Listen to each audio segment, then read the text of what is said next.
नमस्कार। देश की बात में पहले पंजाब। प्रधानमंत्री की सुरक्षा में चूक का मुद्दा गरमाया हुआ है। सुप्रीम कोर्ट ने आज इस मामले में सुनवाई करते हुए कहा है कि सारे रिकॉर्ड सुरक्षित रखे जाएं। पंजाब और हरियाणा हाई कोर्ट को आज निर्देश दिए। सुप्रीम कोर्ट 10 जनवरी को फिर से अगली सुनवाई करेगा।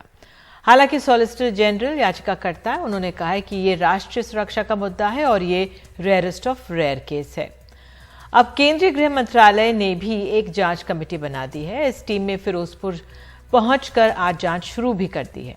इसमें पंजाब के डीजीपी समेत सीनियर अफसरों से पूछताछ हुई। गृह मंत्रालय की ओर से गठित कमेटी में 3 सदस्य हैं। सुरक्षा मामलों के सचिव सुधीर सक्सेना नेतृत्व कर रहे हैं। टीम में आईबी के संयुक्त निदेशक बलबीर सिंह हैं। एसपीजी के आईजी एस सुरेश भी टीम में शामिल हैं। तो इस मामले की जांच पंजाब सरकार की एक कमेटी भी कर रही है। बहरहाल गृह मंत्रालय ने भटिंडा के एसएसपी से रिपोर्ट मांगी है, जो कल तक उन्हें देने को कहा गया है। अब इस सब के बीच कांग्रेस और बीजेपी में जमकर बयानबाजी हो रही है। पंजाब के मुख्यमंत्री ने एनडीटीवी से कहा है कि पंजाब में राष्ट्रपति शासन लगाने की साजिश हो रही है। नवजोत सिंह सिद्धू ने कहा है कि पंजाब और पंजाबियत का अपमान किया जा रहा है। रैली में 70,000 कुर्सियां लगाई गई थी, लेकिन 500 लोग आए। तो इस पर बीजेपी के गिरिराज सिंह का कहना है कि ये पूरी तरह से एक साजिश थी। तो आइए आगे बढ़ने से पहले सुन लेते हैं नेताओं को। क्या आपको लगता है ये सब यूपी चुनाव के से भी रिलेटेड है? क्योंकि आपने यूपी का जिक्र किया, इसलिए मुझे याद आ गया। ये खाली यूपी से नहीं रिलेटेड, ये पंजाब से भी रिलेटेड है और ये पंजाब को और पंजाबियत को, पंजाब के लोगों को बदनाम करने की एक बड़ी गहरी साजिश है, जो नहीं होना चाहिए। राजनीति नहीं होनी चाहिए। बेबुनियाद और गलत बात और पंजाब को बदनाम करने के लिए, पंजाब की स्थिति को खराब करने के लिए, पंजाब के हालात को खराब करने के लिए, पंजाब में राष्ट्रपति राज लागू करने के लिए कोशिशें हो रही हैं और हिंदुस्तान को एक गलत शीशा दिखाया जा रहा है, जो असलियत नहीं है। फिर प्रधानमंत्री जी ने 10 किलोमीटर बाद भी वापस मुड़ना था। अच्छा।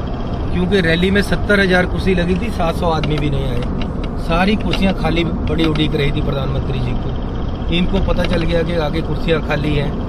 इन्होंने 10 किलोमीटर पहले वापस मुड़ना बेहतर समझा, क्योंकि वहां जाकर ही वापस मुड़ना था। खाली कुर्सियों को तो एड्रेस ना करते। प्रधानमंत्री जी, आप भारतीय जनता पार्टी के ही नहीं हैं, आप सबके प्रधानमंत्री हैं। आपकी जान की कीमत इस देश का बच्चा बच्चा जानता है और आप इस राज्य का, इसकी पंजाबियत का अपमान कर रहे हैं, ये कह के कि यहां आपकी जान को खतरा था। ये जो प्रधानमंत्री के साथ घटना हुई, ये संजोग नहीं था, ये एक साजिश था उनकी हत्या का। सारी चिट्ठियां धीरे धीरे पब्लिक डोमेन में आ चुकी है और सुप्रीम कोर्ट के डोमेन में भी पहुंच रहा है। इस साजिश केवल पंजाब के मुख्यमंत्री तक सीमित नहीं है, ये साजिश के तार दिल्ली तक पहुंचेगी। मैं उस पर बहुत कोई बड़ी बात नहीं करना चाहता हूं, लेकिन मेरे पंजाब के लोगों से और किसानों से अपील है कि कम से कम प्रधानमंत्री जी को मंच तक तो जाने देना चाहिए था। मंच पे जाते खाली कुर्सियां देखते तो अच्छा लगता उनको।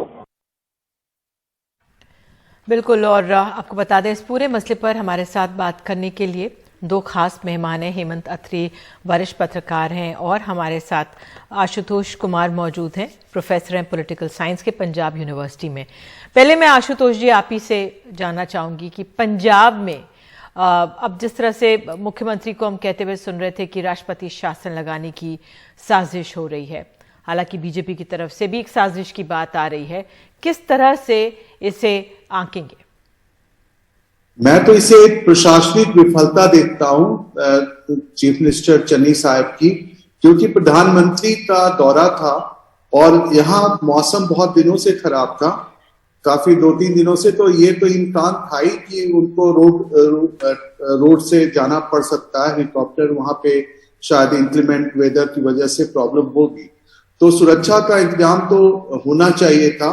सुरक्षा में चूक हुई है और उसकी जिम्मेदारी चीफ मिनिस्टर की बनती है, होम मिनिस्टर की बनती है, और जो सुरक्षा एजेंसियां हैं जो प्रधानमंत्री की सुरक्षा के लिए जिम्मेदार होती हैं, उनकी जिम्मेदारी बनती है।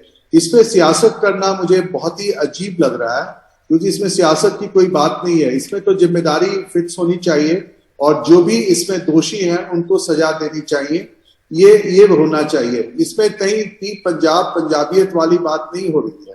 ये एक सीधा सा मामला है कि एक एडमिनिस्ट्रेटिव लैप्स हुआ है, एक सिक्योरिटी जो सुरक्षा के जो प्रबंध होने चाहिए थे वो पुख्ता नहीं थे, और वो पुख्ता नहीं थे तो जिनको ये जिम्मेदारी दी गई थी सुरक्षा प्रदान करने की, उनको ये जवाबदेह होना पड़े। मेरी तो यही इस मामले में कहना है। और जो ये राजनीति हो रही है, अब मनीष तिवारी इसके बारे में बोल रहे हैं, तो राष्ट्रपति शासन की तो इसमें कोई मतलब मुझे वजह नजर नहीं आती। हाँ, एक बात जरूर है कि इससे विरोधियों को, चन्नी के कांग्रेस के विरोधियों को मौका मिला है, जो राष्ट्रीय सुरक्षा की जो बात होती है वो एक तरह से खुलकर सामने आया कि एक ऐसी सरकार जो प्रधानमंत्री को सुरक्षा नहीं प्रदान कर सकती, वो किस तरह से कह रही है कि बीएसएफ को 50 किलोमीटर की सीमा तक उनको अधिकार क्यों दिए गए। तो एक तरह से कहीं ना कहीं पंजाब पुलिस की जो वीकनेस है और जो ये एडमिनिस्ट्रेटिव इफिशियंसी है उस पर सवालिया निशान लगते हैं। ठीक है, हेमंत अत्रे आपसे, क्योंकि अभी मुख्यमंत्री चन्नी ने जो बयान एनडीटीवी को दिया है उसमें क्या माना जाए, वो अपने जो भी मामला हुआ उसमें अपना बचाव करते नजर आ रहे हैं, क्योंकि एक तरफ सुप्रीम कोर्ट में भी ये मामला है, गृह मंत्रालय की भी जांच टीम है, जो पंजाब सरकार है उसकी भी अपनी जांच टीम है, जो टीम्स जांच कर रही हैं उनकी जांच में सामने आएगा वो एक आधिकारिक पूरा सत्य और तथ्य सामने रखेंगे। लेकिन इस सबके बीच जो बयानबाजी हो रही है वो अपने आप में भी असर डालती है। भले ही हम कह दें कि पंजाब में चुनाव है, यूपी में चुनाव है। अब देख लीजिए, अखिलेश यादव का बयान आ गया, कल हमारे एक कार्यक्रम में कहा गया कि किस तरह से जो पंजाब में हुआ गया उसका निशाना यूपी में था, और आज अखिलेश यादव का भी बयान आ गया। लेकिन अपने आप में मुख्यमंत्री चन्नी पर इसका कितना उनको नुकसान हो सकता है, क्योंकि जब वो मुख्यमंत्री बने बड़ी मुश्किल से, बड़ी जद्दोजहद के बाद मुख्यमंत्री की कुर्सी उनको मिली थी। निधि जी, जो ये पूरा मामला हुआ है इसमें अगर राष्ट्रपति शासन की आप बात करेंगे तो सबसे पहले राष्ट्रपति शासन की मांग करी किसने? बीजेपी के हर एक स्टेट के अंदर जहां सरकारें हैं उनके मुख्यमंत्री और पूरे के पूरे कैबिनेट गवर्नर्स के पास जाकर के राष्ट्रपति शासन की मांग कर रहे हैं। वो भी संवैधानिक मुखिया हैं सारे प्रदेशों के। मेरी ये समझ में नहीं आया कि एक ये एडमिनिस्ट्रेटिव लैप्स है, कोऑर्डिनेशन का लैप्स है, इसमें राष्ट्रपति शासन की बात कहां से आ गई? और जब सारे बीजेपी के चीफ मिनिस्टर मांग करेंगे तो चन्नी भी तो उसका काउंटर ऑफेंसिव करेंगे ना, अपना बचाव भी करेंगे और एक पोस्चरिंग भी करेंगे। तो जहां तक राष्ट्रपति शासन की बात है उसमें तो ये पक्ष है। जहां तक इस पूरे मुद्दे पे, जैसे प्रोफेसर आशुतोष ने कहा, इस पे राजनीति की कहीं कोई गुंजाइश नहीं है। निधि जी, दो चीजें बड़ी स्पष्ट है, कोऑर्डिनेशन का गैप हुआ है, सिक्योरिटी का लैप्स हुआ है, there is no doubt about it. लेकिन समस्या यह है कि दो चीजें मैं आपसे पूछना चाहूंगा कि आप इतनी वरिष्ठ पत्रकार हैं, पिछले 22 साल में वाजपेयी जी के कार्यकाल से लेकर आज तक कभी आपने किसी प्रधानमंत्री को 111 किलोमीटर के रूट पे बाई रोड चलते हुए देखा है? आज तक एसपीजी ने किसी को ये अलाउ नहीं किया। ऑल ऑफ ए सडन ये कैसे कर दिया गया, जबकि वो वेट कर सकते थे मौसम ठीक होने की, 2 घंटे रैली में थे तब तक। दूसरा पक्ष, प्रधानमंत्री ट्रैप हो गए थे पुल के ऊपर, आगे कुछ किसान थे। आपने किसी एक किसान को उनके खिलाफ नारे लगाते हुए देखा है? एक किसान का दिखाइए मुझे वीडियो। जो नारेबाजी हुई है वो मोदी जिंदाबाद की नारेबाजी हुई है, पुल के ऊपर हुई है। और अगर आप ध्यान से उस वीडियो को देखेंगे तो वो हिमाचल के लोग थे, हिमाचल के बीजेपी कार्यकर्ता थे जो पंजाब की रैली में आए थे। तो इससे यह बात भी साफ हो रही है कि कहीं ना कहीं रैली में भीड़ कम थी, दूसरे राज्यों से बुलाई गई थी। और तीसरी और सबसे इंपॉर्टेंट बात, पंजाब पुलिस का भी बहुत बड़ा फेल्योर है इसमें। साधारण कारण उसका यह है कि ये किसान जो थे ये 11 बजे फिरोजपुर के डिप्टी कमिश्नर को अपनी मांगों का एक ज्ञापन देने जा रहे थे और एक पुतला फूकने जा रहे थे अपने पूर्व घोषित कार्यक्रम के अनुसार। उन्हें प्रधानमंत्री का चूंकि रूट एकदम लगा, क्योंकि पहले प्लानिंग नहीं थी, एकदम लगा कि बाई रोड आएंगे, उनको पुलिस ने रोकने की कोशिश की। और 12:30 बजे के आसपास, अगर मैं गलत नहीं हूं, जो मेरी ग्राउंड पे बात हुई है, उन्होंने ये कहा कि साहब प्रधानमंत्री आ रहे हैं। उसके बावजूद किसान पुल की तरफ बढ़े तक नहीं 1 इंच भी। तो इसमें कहां से प्रधानमंत्री की जान को खतरा पैदा हो गया? एक ये प्रशासनिक लैप्स था जिसको आउट ऑफ प्रोपोर्शन ब्लो किया जा रहा है, नंबर 1। नंबर 2, ये एक अनफॉर्चुनेट इंसिडेंट है, लेकिन इसको एक इवेंट का रूप दिया जा रहा है चुनाव के लिए। और जब एक पार्टी बीजेपी चुनाव के लिए उसकी पोस्चरिंग करेगी तो दूसरी पार्टी भी करेगी और बाकी पार्टियां भी करेंगी। ठीक है, लेकिन सबसे आप दोनों का दुर्भाग्यपूर्ण यही बात, आकलन है, आप दोनों का यही आकलन है कि इसमें राजनीति ना हो और ये कोऑर्डिनेशन, समन्वय, प्रशासनिक फेलियर है। अब आशुतोष जी, मैं आपसे समझना चाहूंगी, लेकिन आज हमने देखा जिस तरह से मुख्यमंत्री चन्नी भी कह रहे हैं कि पंजाब को, पंजाबियत को बदनाम करने की कोशिश है, कांग्रेस के नवजोत सिंह सिद्धू भी यही कह रहे हैं कि पंजाब को और पंजाबियत को बदनाम करने की कोशिश है।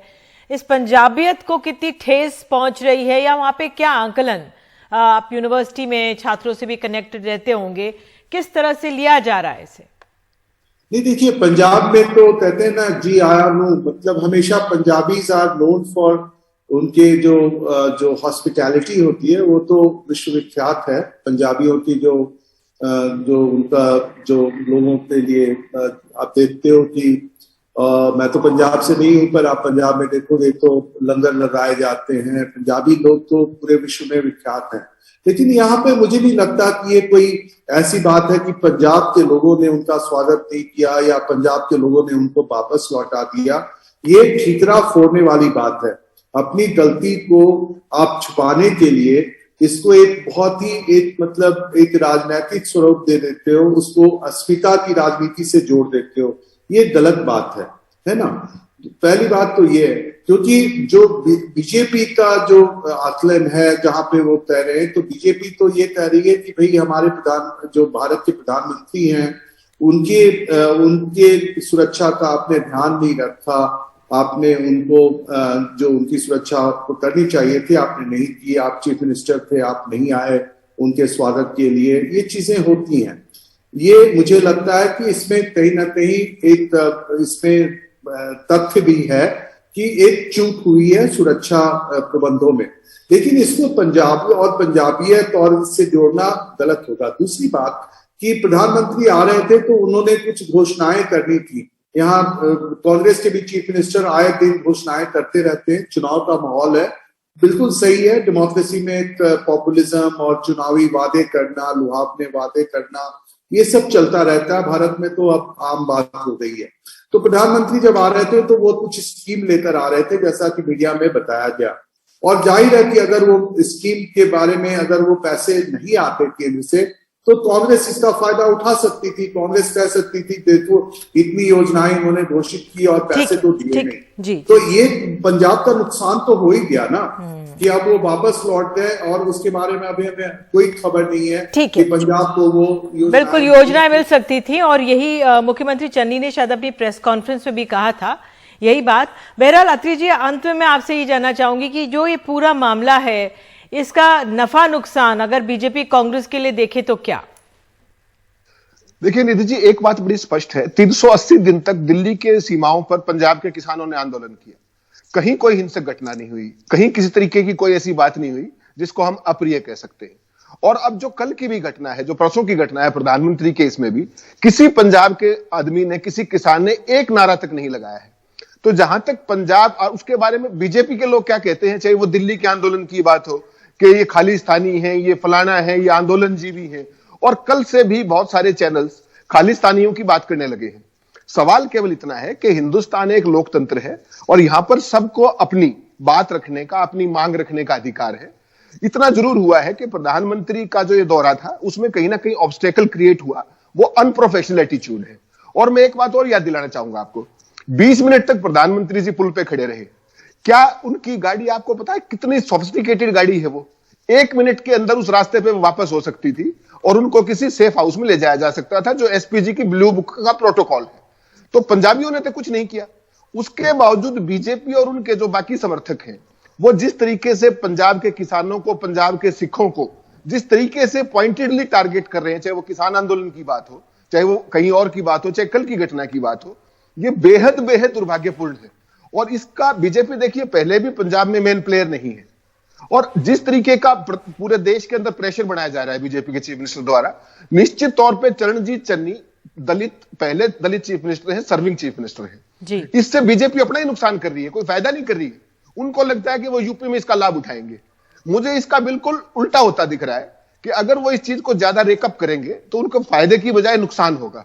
और चरणजीत चन्नी, हालांकि उनकी सरकार की, उनकी प्रशासनिक व्यवस्था की खामी है, लेकिन उनको इसका राजनीतिक लाभ मिलेगा क्योंकि पंजाब एक बड़ा भावुक प्रदेश है और उसको इस तरीके से नेम कॉलिंग करना जो बीजेपी के लोग कर रहे हैं पूरे देश में, उनको इसका बड़ा भारी खामियाजा भुगतना पड़ेगा। और पंजाब में तो इसका बहुत बड़ा नुकसान ना केवल बीजेपी को होगा, कैप्टन अमरिंदर सिंह भी साथ डूबेंगे, क्योंकि उन्होंने जिस तरीके से कल की घटना पर, परसों की घटना पर जो रिएक्शन दिया है वो बेहद दुर्भाग्यपूर्ण है। वो तो फौजी अफसर रहे हैं, इस तरह की घटनाएं होती हैं, लैक ऑफ कोऑर्डिनेशन होता है, लैप्सेस होते हैं, सारी चीजें होती हैं, वो ठीक भी होते हैं जी। लेकिन जिस तरीके का रिएक्शन मनीष तिवारी कर रहे हैं, ये सारे अपने राजनीतिक भविष्य पर परमानेंटली एक वो कर रहे हैं, भविष्य पे सवाल लगा रहे हैं।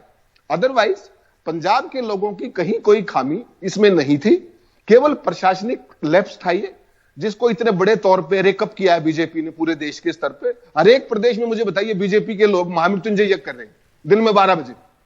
महामृत्युंजय यज्ञ खाली पेट होता है, इनको इतनी भी समझ नहीं है। तो सारा देश समझ रहा है कि ये क्या कर रहे हैं। This is political gimmicks actually they are playing, और ये इनके लिए अच्छा नहीं है राजनीतिक तौर पे। बहरहाल ये पॉलिटिकल गिमिक्स जो आप कह रहे हैं, आप दोनों का आंकलन, उसके लिए बहुत बहुत धन्यवाद, क्योंकि कांग्रेस के नेता कुछ ऐसा ही कह रहे हैं। लेकिन वाकई में जब जांच एजेंसियां जांच करके रिपोर्ट सामने रखेंगी, लेकिन उसका कितना राजनीतिक असर होगा, क्योंकि पंजाब में चुनाव होने वाले हैं, यूपी में भी होने वाले हैं, वाकई देखना दिलचस्प रहेगा। बहरहाल एक छोटा सा ब्रेक हम लोग ले रहे थे। इसके बाद में कोरोना से हमें सतर्क रहना है, ओमिक्रॉन को हमें हल्के में नहीं लेना है। WHO ने चेतावनी जारी कर दी है, मास्क जरूर पहने। एक छोटे से ब्रेक के बाद हाजिर होते हैं।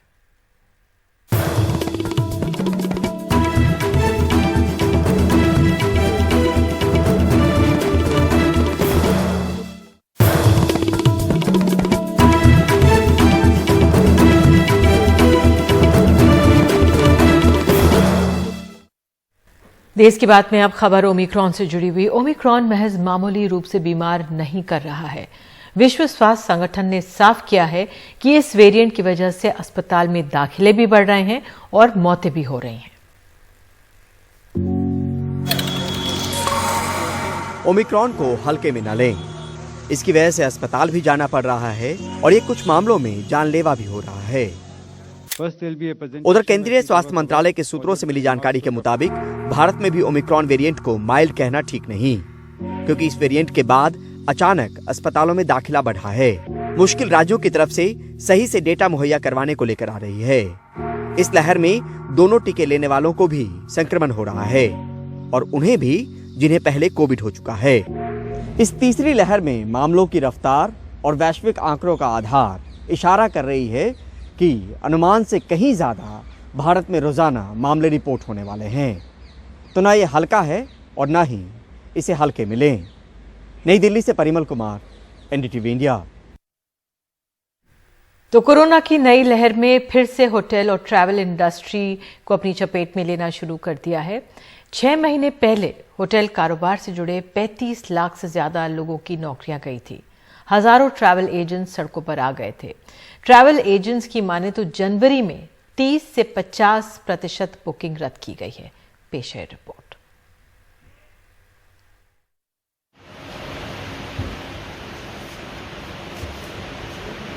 आज की तस्वीर दिखाने से पहले हम आपको लेकर चलते हैं 6 महीना पहले नोएडा में रेस्टोरेंट के मालिक वरुण खेरा के पास।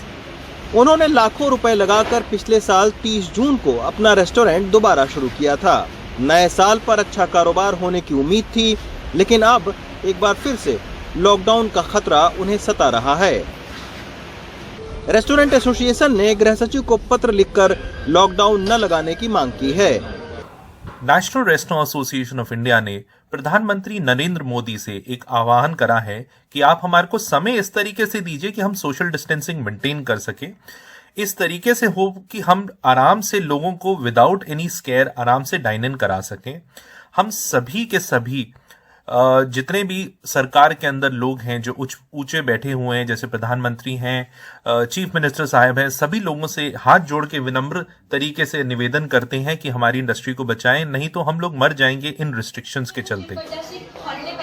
रेस्टोरेंट और होटल व्यवसाय ही नहीं, दिल्ली NCR में मृत्युंजय जैसे ट्रैवल एजेंट और उनकी कंपनी को 25 दिसंबर और 1 जनवरी को अच्छे कारोबार की उम्मीद थी, लेकिन ओमिक्रॉन के खतरों के चलते एक के बाद एक टूर कैंसिल हो रहे हैं। उनका कहना है कि अंतर्राष्ट्रीय टूर तो 70% खत्म हो चुके हैं, घरेलू टूरिस्ट भी 30 से 40% अपनी बुकिंग रद्द कर चुका है। ट्रैवल इंडस्ट्री जो टिकी हुई है, हमारी इंडस्ट्री की जो मैं बात करता हूँ, वो मोस्टली टिकी हुई है हमारी फैमिली क्राउड पे। जनवरी, दिसंबर, मई, जून का सीजन आता है, तो यही सीजन का वेट करते हैं पूरे साल। उस सीजन के टाइम पे थोड़ा सा टफ हो जाता है। इस बार का सीजन हमें सरवाइव करना थोड़ा सा मुश्किल हो गया। ओमिक्रॉन की इस लहर से 60,000 होटल और 5 लाख रेस्टोरेंट के व्यवसाय पर भी असर पड़ने की संभावना है। इसी के चलते सरकार भी बहुत ज्यादा सख्ती के पक्ष में नहीं दिख रही है। नई दिल्ली से Ravish Ranjan Shukla, NDTV India.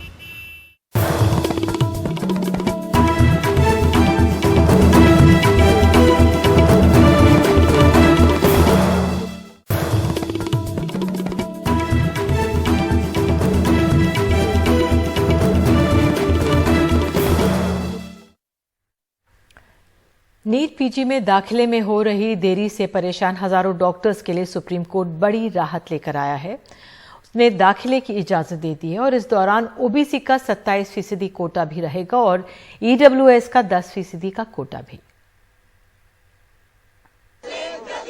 NEET PG counselling में हो रही देरी पर देश भर में डॉक्टर विरोध कर रहे थे। कोविड लहर के बीच डॉक्टरों के विरोध को सुप्रीम कोर्ट ने भी महसूस किया और बड़ी राहत दे दी। सुप्रीम कोर्ट ने अपने अंतरिम आदेश में 2021-22 के लिए नीट पीजी और यूजी में दाखिलों की इजाजत दे दी और कहा कि इस साल ओबीसी का 27% और ईडब्ल्यूएस का 10% कोटा रहेगा। ओबीसी के 27% आरक्षण को बरकरार रखा गया है। ईडब्ल्यूएस के लिए 8 लाख रुपए सालाना के मानदंड पर अदालत विस्तृत सुनवाई करेगी।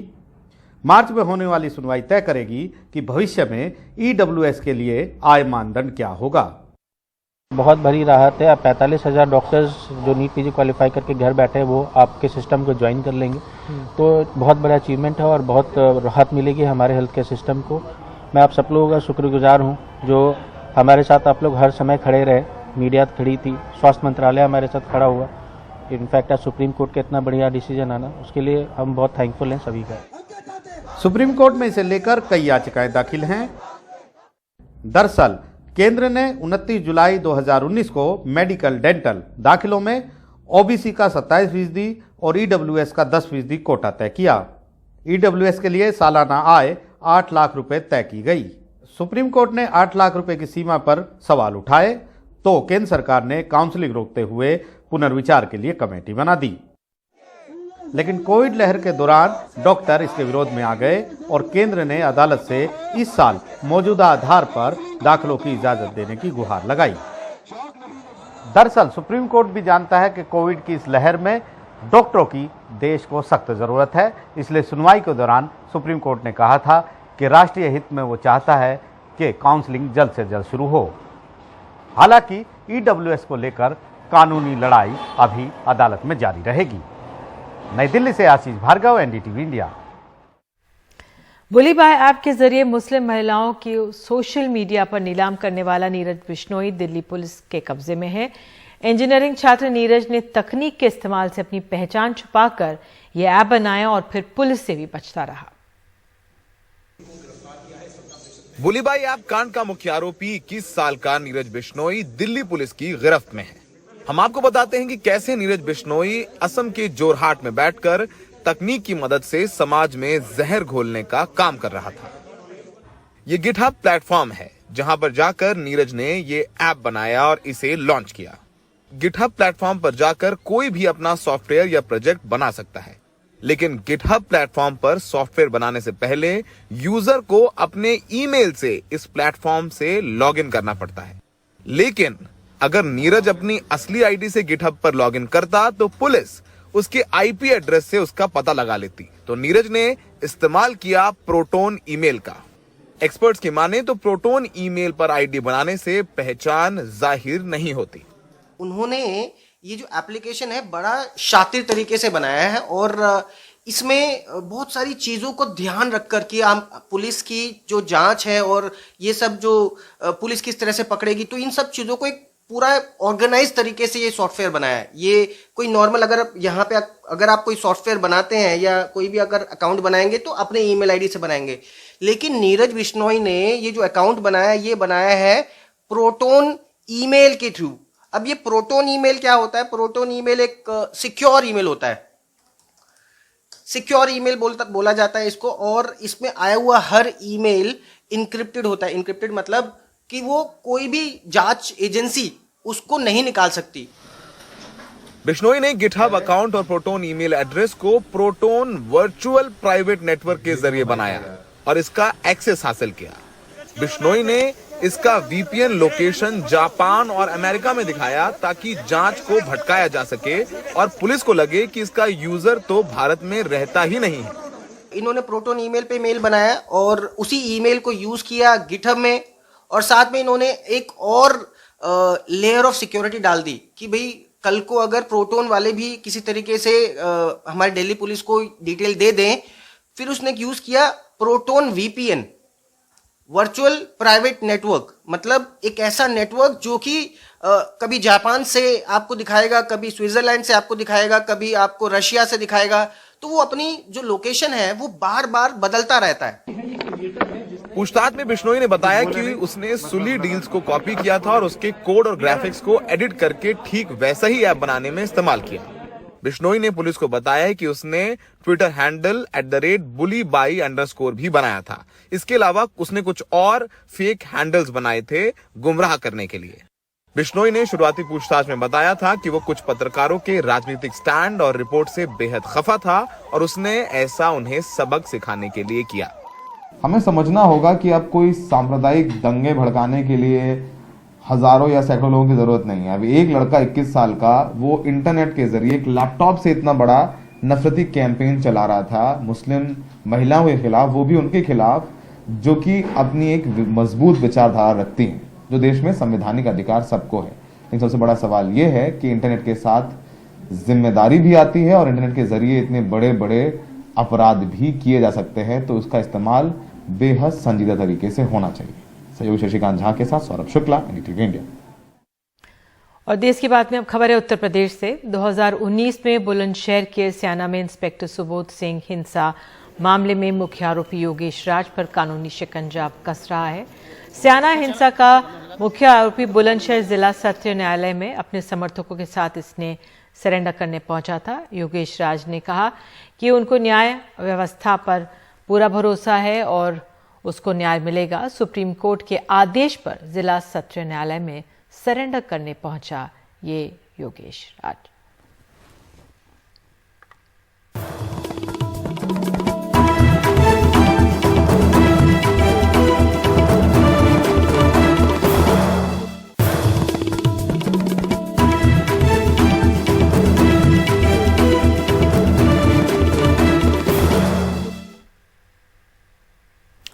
देश की बात में खबर मध्य प्रदेश से। मध्य प्रदेश में किसानों को चौतरफा तकलीफ झेलनी पड़ रही है। खाद की कमी के बाद फसल खराब हुई, ओले पड़े हैं, कीमत कम मिल रही है और खरगोन में इस बार कपास में पानी की कमी और बीमारियों के चलते उत्पादन में कमी आई है, तो अदरक उत्पादन अधिक होने से अदरक बाजार में कम दाम मिल रहे हैं। एक रिपोर्ट।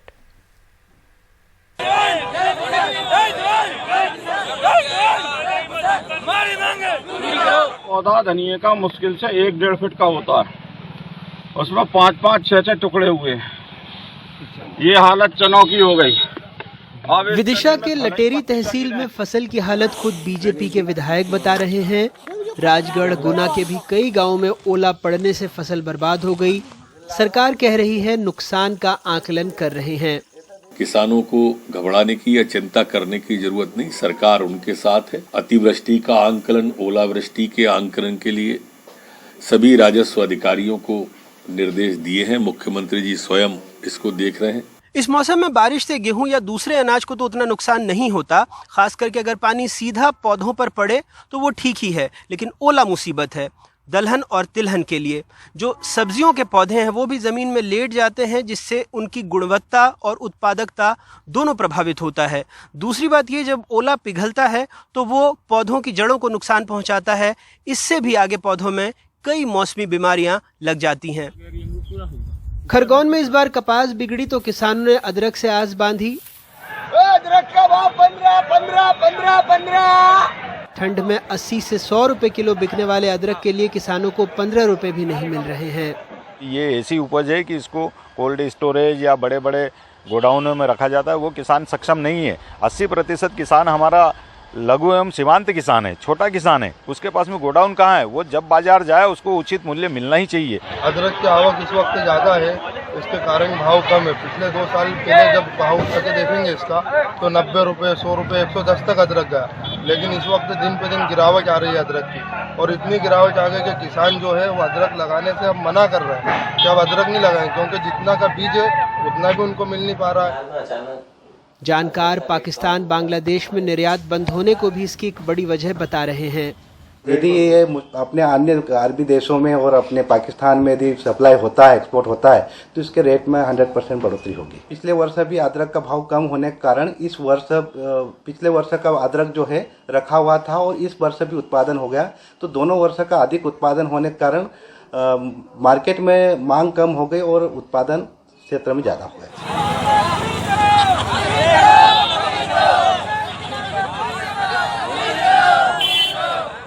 ये तस्वीरें झाबुआ से आई। बैतूल अहमदाबाद नेशनल हाईवे पर किसान धरने पर बैठ गए। आरोप लगाया कि व्यापारी कपास के 1000 रुपए तक कम दे रहे हैं। कुछ दिनों पहले खबर आई थी कि कपास वापस से सफेद सोना बन गया है, 13,000 रुपए तक बिक रहा है। लेकिन अब एक दूसरी हकीकत सामने है।